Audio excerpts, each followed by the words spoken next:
Bienvenidos y bienvenidas.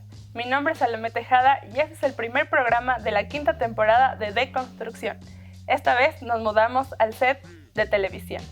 Deconstrucción pretende analizar temas contemporáneos y coyunturales desde una perspectiva pedagógica y epistémica y busca profundizar las temáticas a través de los expertos. Para ello, doy paso a los conductores David Matrone y Tania Villalba. Muchas gracias, Salomé, y bienvenidos a Deconstrucción. Hoy tarde estamos, como siempre, con nuestra amiga y co-conductora Tania Villalba. Bienvenida y buenas tardes. Buenas tardes, David. Muchísimas gracias. Bienvenidos, bienvenidas. Arrancamos así, como decía Salomé, nuestro primer programa de la quinta temporada. Y lo arrancamos de manera especial y, por supuesto, con una invitada especial también, la doctora María Sol Villagómez, vicerrectora de nuestra sede Quito. Muchísimas gracias, María Sol, por aceptar nuestra invitación. Gracias, Tania. Yo también siempre muy contenta, muy feliz de venir a estar con ustedes, de poder compartir estos espacios con todos y con todas. Bueno, hoy en la tarde vamos a hablar sobre el pensamiento crítico de Paulo Freire. Y antes de iniciar con este diálogo, voy a dar paso a Salomé Tejada, quien va a presentar a nuestra invitada.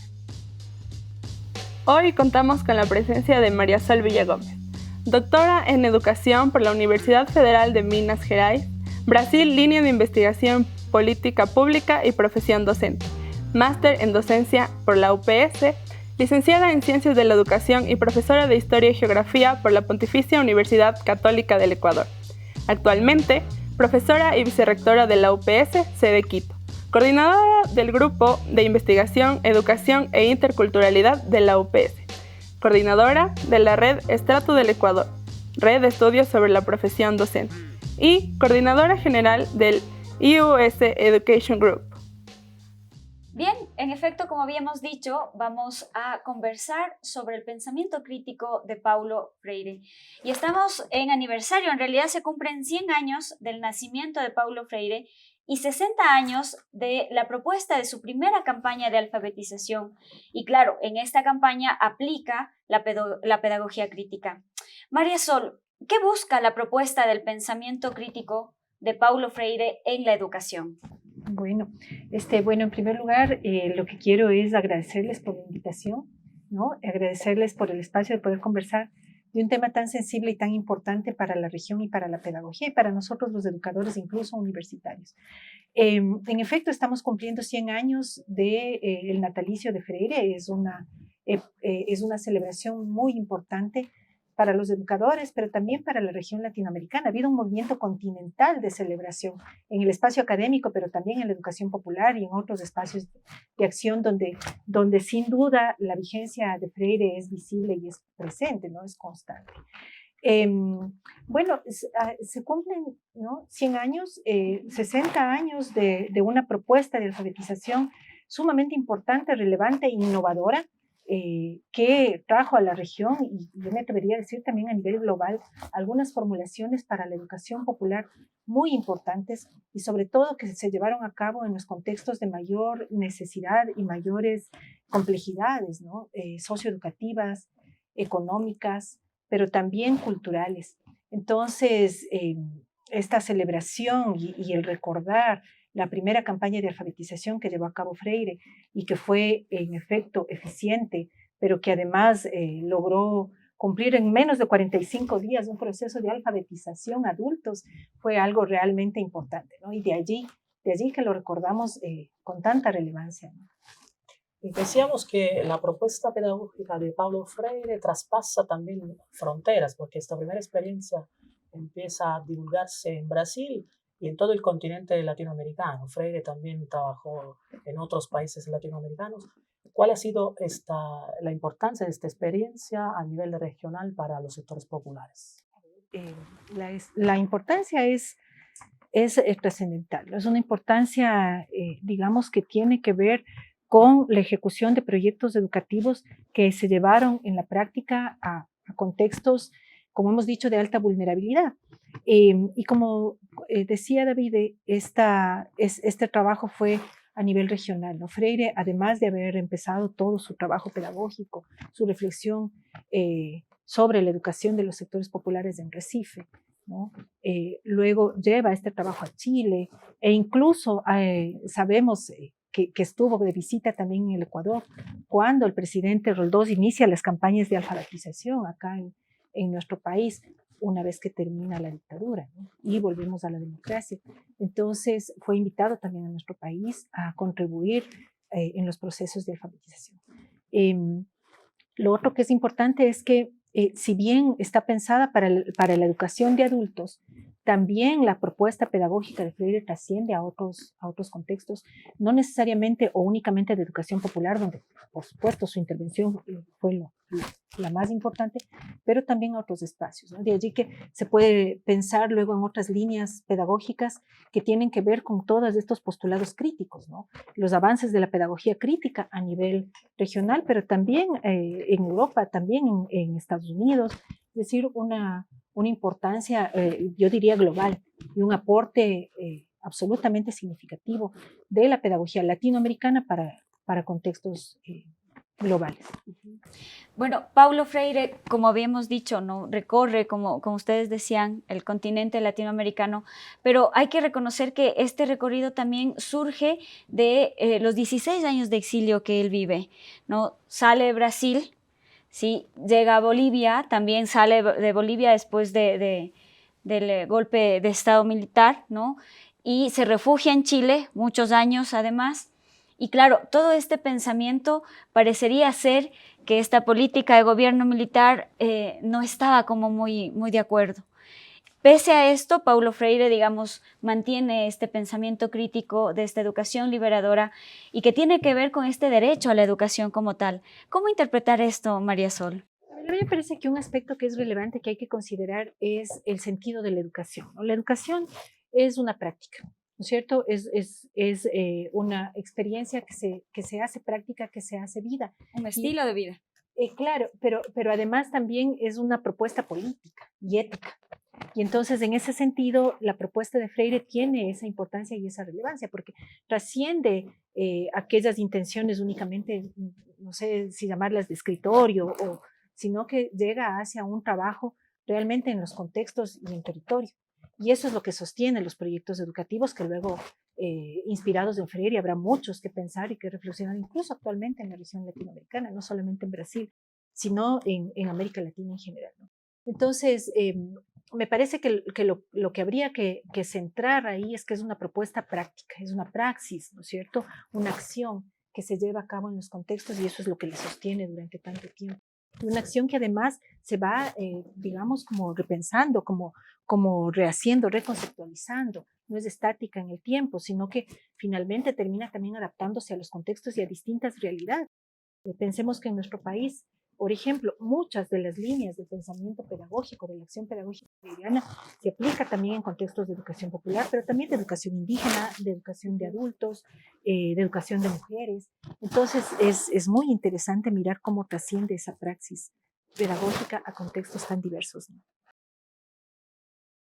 Y decíamos de los 16 años de exilio de Paulo Freire, durante los cuales también hay un encuentro con algunos líderes, pensadores revolucionarios, también africanos.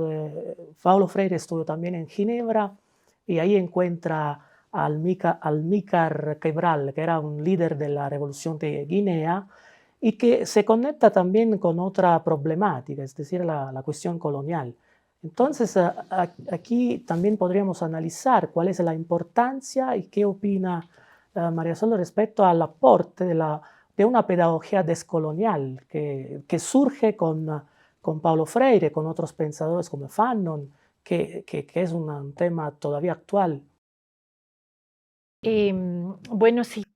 Hay que mirar que Freire tiene un trabajo muy interesante en la región, pero también en África, en Guinea-Bissau, ¿no? Que es uno de los espacios donde también la influencia pedagógica, el pensamiento educativo y pedagógico de Freire se lleva a la práctica. Yo creo que estos encuentros que Freire tiene con estos contextos de diversidad étnica, de diversidad cultural, lingüística, también abren la puerta para otro tipo de reflexión posterior, ¿no? Ahora las líneas de pensamiento pedagógico, de colonial, las pedagogías insurgentes, las pedagogías descolonizadoras, son líneas de pensamiento muy actuales y que los seguimos reflexionando, los seguimos trabajando nosotros los educadores de la región, ¿no? Y además ha tomado mucha fuerza en la actualidad. También porque hay todos estos procesos bien interesantes, bien importantes de reivindicación del derecho a la educación de los pueblos, ¿no? En el caso, por ejemplo, de nuestro país, de los sectores vulnerables, de los pueblos indígenas, de las mujeres, de los pueblos afro. Entonces, esa influencia yo creo que tiene para mucha reflexión, ¿no? Sí. María Sol, parte de la dinámica de nuestro programa es precisamente trabajar en un Vox Populi que el equipo de producción lo ha realizado. Le vamos a invitar a escuchar el Vox Populi para posterior a ello poder reflexionar. Adelante, por favor.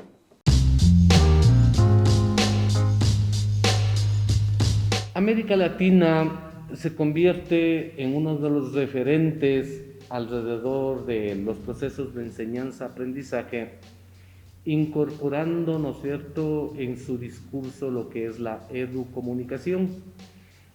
Aclarar de que esto va desde los años 1900 para acá y que ha ido acompañado alrededor de las teorías del desarrollo.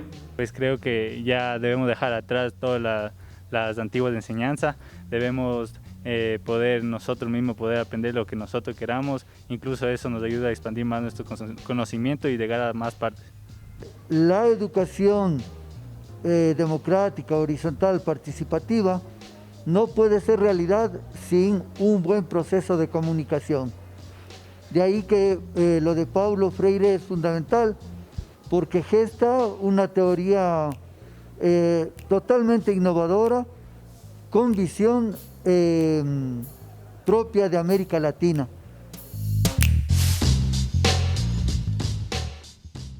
Y después de haber escuchado los comentarios del Vox Populi, vamos a reflexionar con María Sol. Y yo noto que hay una lectura de la teoría de la aplicación de la pedagogía crítica de Paulo Freire en América Latina y también una exigencia, una necesidad de replantear esta pedagogía en la época actual. ¿Cuáles son los postulados teóricos de Paulo Freire en la época global y cómo replantearlos en la educación actual?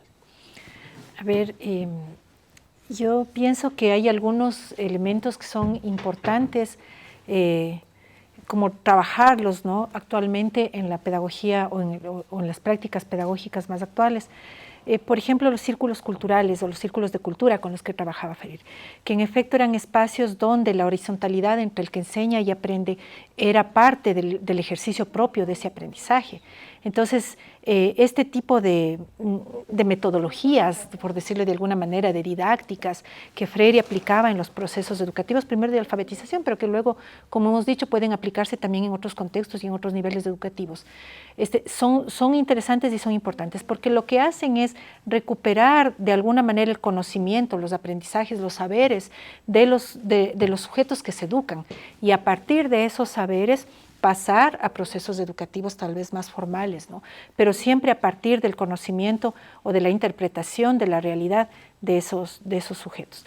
Eso por un lado. Por otro lado, también me parece que es bien importante retomar la lectura de la realidad a partir de los procesos de concientización que el mismo Freire trabajó en la alfabetización. Es decir, a ver, una cosa es leer un texto y otra cosa es leer la realidad.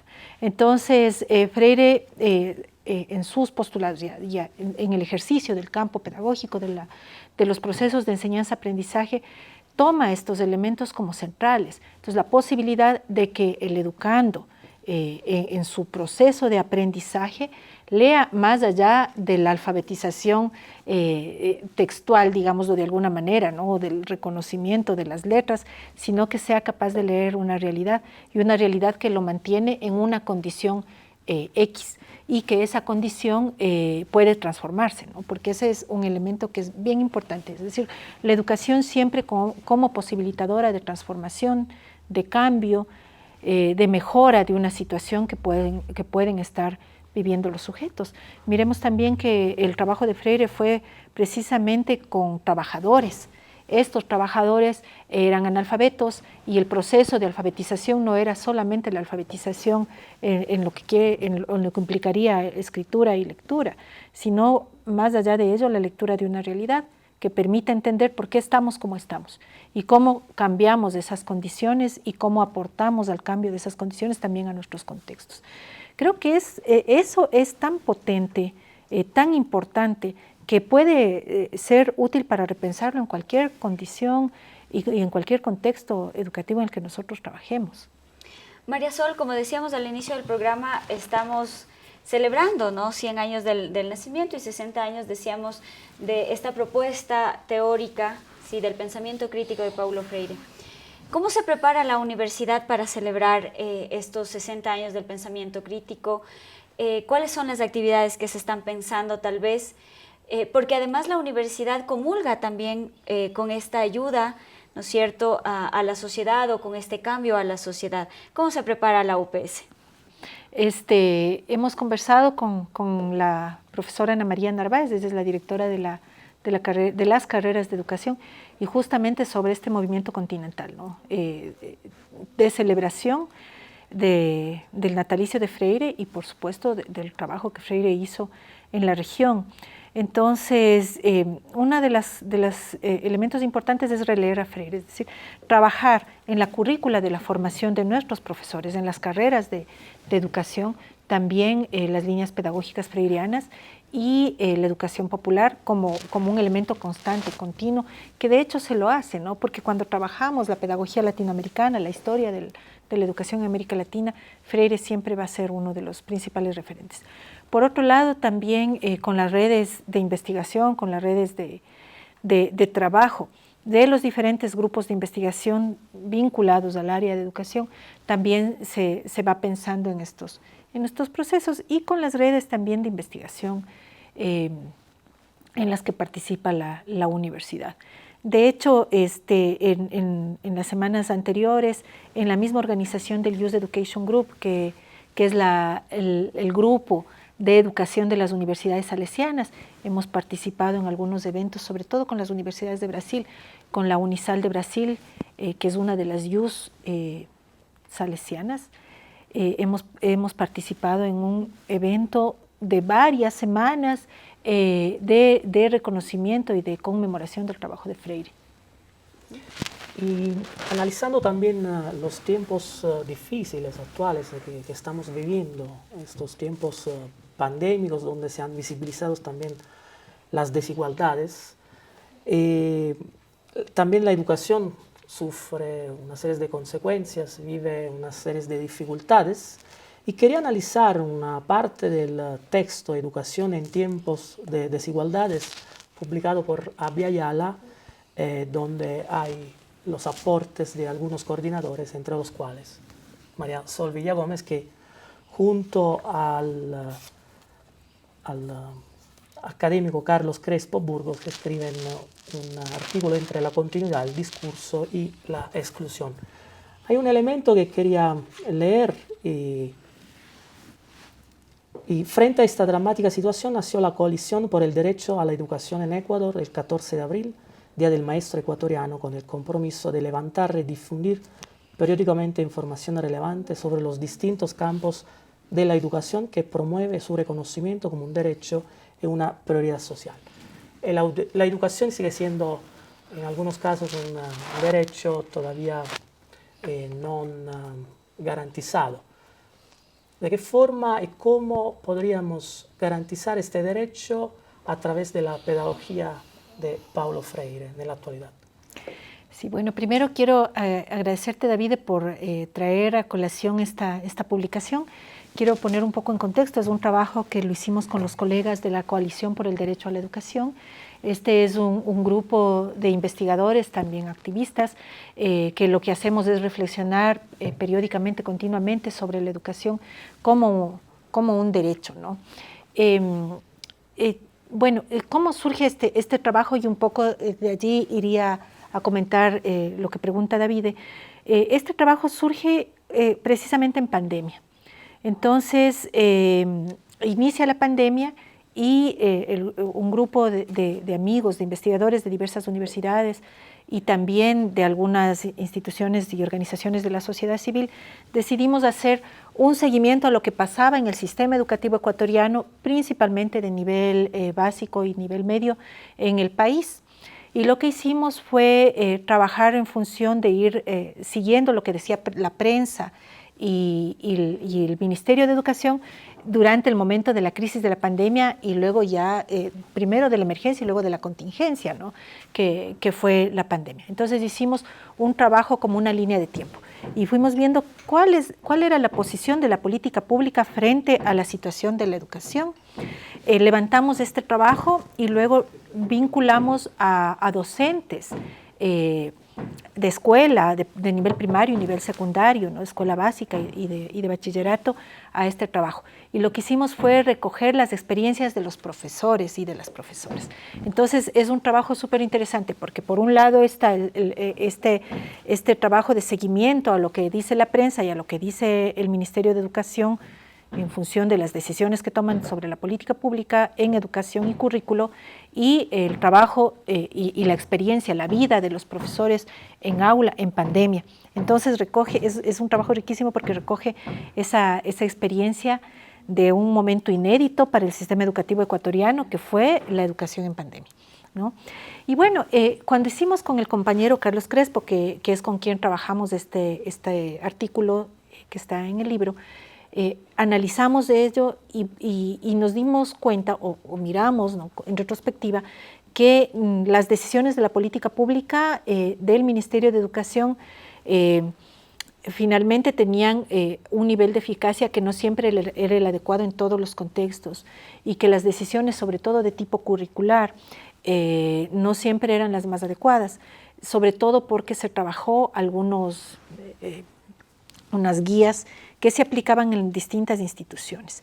Pero la dificultad principal en realidad era la asimetría, por decirlo de alguna manera, de acceso a las tecnologías, la conectividad que tenían los niños y niñas durante la pandemia y los mismos profesores.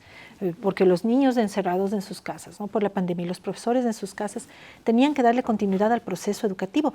Y esto no siempre es igual en todos los contextos, ¿no? Hay contextos donde las condiciones de marginalidad son reales. Y lo que hizo la pandemia fue como mostrarnos con mayor crudeza esas realidades. Entonces fuimos haciendo seguimiento y claro, en efecto había espacios donde con toda la buena voluntad de quienes hacen la política pública, se llevaba de manera adecuada, pero otros contextos donde era prácticamente imposible por las condiciones en las que se encontraban los niños y las niñas, por la brecha digital y en realidad por la falta de acceso a tecnologías. Entonces recoge toda este trabajo. Es un trabajo bien interesante. Tenemos pensado ahora seguir avanzando en un trabajo de lo que podríamos llamarlo de alguna manera post-pandemia, es decir, tratar de hacer también un seguimiento del trabajo de los profesores ahora en este otro tipo de modalidades. Lo que nos espera, digo, en estas nuevas realidades también. Claro, ¿no? porque algo que se hizo en ese momento fue entender cómo estaban respondiendo los profesores y las profesoras al sistema educativo. Y en realidad algo que es bien interesante, luego trabajamos otras investigaciones con los mismos colegas de la Red Estrado, que trabaja el tema justamente formación, profesión docente. Hicimos una investigación a nivel regional, el libro se publicó recién en digital, y en esta investigación lo que miramos es cómo en realidad son los docentes quienes finalmente sostienen el sistema educativo. Claro. Porque sobre los docentes estaba toda la responsabilidad, ¿no? Y en muchos casos sostener la vida educativa del niño, pero también un trabajo emocional muy complicado, muy duro, por las condiciones en las que se encuentran los niños, también a veces en sus espacios, ¿no? Lo que a mí me gustó muchísimo de este trabajo y de la investigación que hicimos luego fue como reivindicar este rol del profesor como un sujeto cultural sumamente importante para la sociedad y cómo la sociedad extrañó la escuela como institución en la cual los niños, uno, están seguros, ojalá sea siempre en todos los casos, ajá. Sabemos que no siempre lo es, pero y dos, el rol de la escuela como una institución social primordial Y de allí que es importante, ¿no?, seguir pensando en la escuela como un espacio necesario para la sociedad, ¿no?, y como un espacio que es prácticamente irreemplazable, porque finalmente la casa donde estaban los niños en pandemia no fue un espacio siempre donde se podían generar aprendizajes adecuados, ¿no? Claro, porque además la idea de espacio de escuela transgrede cuando ese espacio va a ocupar el espacio del hogar, ¿no? Se rompe con el esquema tradicional. Bien, María Sol, el equipo de producción ha recolectado preguntas de la comunidad universitaria. Salomé Tejada nos va a decir cuáles han sido estas preguntas para que tú nos ayudes con la reflexión. Salomé, por favor. Gracias, Tañita. Bueno, pedimos a los estudiantes y a los docentes que nos compartan sus inquietudes sobre el tema del programa. Doctora María Sol, la primera pregunta dice así: ¿de qué manera se aplica el pensamiento de una educación liberadora en la Universidad Politécnica Salesiana? Bueno, yo ahí quiero decir solamente que la Universidad Politécnica Salesiana tiene un modelo pedagógico, que es un modelo que tiene 3 componentes, ¿no? Un primer componente es el constructivismo, digamos como una de las líneas teóricas pedagógicas sobre las cuales, o mediante las cuales, o con las cuales se hace el trabajo educativo. El segundo componente es el sistema preventivo salesiano o el sistema educativo salesiano, que tiene también sus características. Entre estas, yo siempre me gusta resaltar el de la vinculación afectiva entre los sujetos, el que enseña y el que aprende, lo que los salesianos llaman amorevoleza, ¿no? Esta relación afectiva cercana, educativa. Y un tercer elemento que son las pedagogías críticas, que también están escritos en el modelo educativo. Hay un cuaderno, me parece que es el cuaderno 14 de reflexiones pedagógicas. Me parece que se trabajó en el año 2016, 2014, no recuerdo exactamente, pero están estos 3 componentes. Ahora, allí estaría, ¿no?, en el componente de las pedagogías críticas estaría algunos de los elementos de la pedagogía freireana. Y yo tuve también la posibilidad de estudiar en detalle la propuesta educativa de la carrera de Educación Intercultural Bilingüe, porque trabajé desde allí mi tesis doctoral también. Y la propuesta educativa tiene una matriz liberadora, ¿no?, que está absolutamente vinculada a la dignificación de los pueblos y también a procesos de concientización, de liberación. Entonces, hay mucho más que decir y que investigar sobre el ejercicio educativo en la universidad, pero por allí yo colocaría estos 2 ejemplos. Muchas gracias, María Sol. Y la última pregunta dice: ¿la educación salesiana busca cambiar la sociedad? ¿De qué manera? Bueno, yo creo que habría que acudir un poco a pensar cómo fue el oratorio en el que don Bosco trabajó, cuáles fueron sus propuestas educativas, cómo trabajó con niños, con chicos trabajadores, con chicos que estaban expuestos a situaciones de pobreza, pero también quizás de abuso en los contextos donde estaban. Y eso de hecho ya implicaba procesos de transformación, porque implicaba también un vínculo con el contexto social y político de la época. Creo que mirando ese origen, ¿no es cierto?, de la propuesta educativa salesiana, podemos pensar también en que la universidad puede avanzar hacia grandes proyectos de trabajos de concientización y de transformación. Yo estoy muchos años en la universidad y a veces me encuentro con mis exalumnos y los encuentro trabajando en situaciones muy, muy interesantes, muy ricas, y yo ahí pienso y digo, qué chévere, estos chicos cómo han encontrado una actividad que además que les hace feliz, les permite tener una vida digna y por otro lado contribuir a su contexto, ¿no? Bien, muchísimas gracias, María Sol, muchísimas gracias por este diálogo, por haber conversado con nosotros, por reflexionar sobre Paulo Freire en este aniversario, no solo de su pensamiento crítico, sino también de su nacimiento. Gracias por esta oportunidad. Yo les agradezco como siempre por la invitación y bueno, Para mí siempre es una gran alegría poder estar aquí con ustedes, con los profesores, con los estudiantes, pero también sí es una gran motivación poder pensar estos temas pedagógicos y poner sobre la mesa la reflexión pedagógica, tratándose sobre todo de una institución de educación superior, ¿no? Bien, gracias también, David, gracias al equipo. Gracias. Así arrancamos entonces con pie derecho de construcción. Gracias.